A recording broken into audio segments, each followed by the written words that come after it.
మెదక్ జిల్లా సిద్దిపేటలోని శుభోదయ విద్యార్థులు స్వచ్ఛత కోసం సమాజాన్ని చైతన్యపరుస్తున్నారు. తడి పొడి చెత్త సేకరణ గురించి వినూత్న తరహాలో అవగాహన కల్పిస్తున్నారు. విద్యార్థులు జట్లుగా ఏర్పడి స్వచ్ఛ ఛాంపియన్ పేరుతో చెత్తను సేకరిస్తున్నారు. వినియోగింపబడేవి, వాడేసినవి ఇలా రెండు పద్ధతుల్లో చెత్తను వేరు చేసేటట్లుగా అవగాహన కల్పిస్తున్నారు. విద్యార్థులు చేపట్టిన ఈ కార్యక్రమం విద్యార్థుల ఇరుగు పొరుగు ఇళ్లను చైతన్యపరుస్తుంది. ఈ విషయం తెలిసిన పురపాలక అధికారులు ఇటీవల విద్యార్థులను అభినందించారు.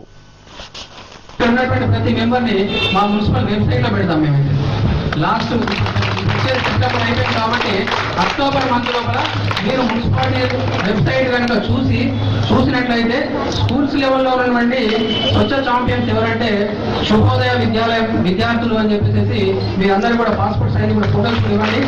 ఇప్పుడు గవర్నమెంట్ రేపైనా సరే మీ సార్ వాళ్ళకి ఇవ్వండి.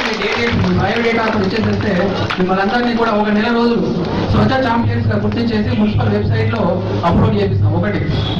రెండో కాన్సెప్ట్, ఇదంతా కూడా నిజంగా చెప్పాలంటే సామాజిక స్పృహ అనేది మనకు అనుగుణంగా కూడా బయటకు వస్తే తప్ప ఇలాంటి పనులు చేయలేము, నాకెందుకులే అని ఇంటి వాళ్ళే వదిలిపెట్టినటువంటి ఈ సందర్భం లోపల మీరందరూ కూడా చాలా చక్కగా మీకు ఇచ్చినటువంటి వర్కుని బాగా బ్రహ్మాండంగా చేశారు. కాబట్టి ఈ సందర్భంలో మిమ్మల్ని అందరినీ కూడా హృదయపూర్వకంగా అభినందిస్తున్నాను.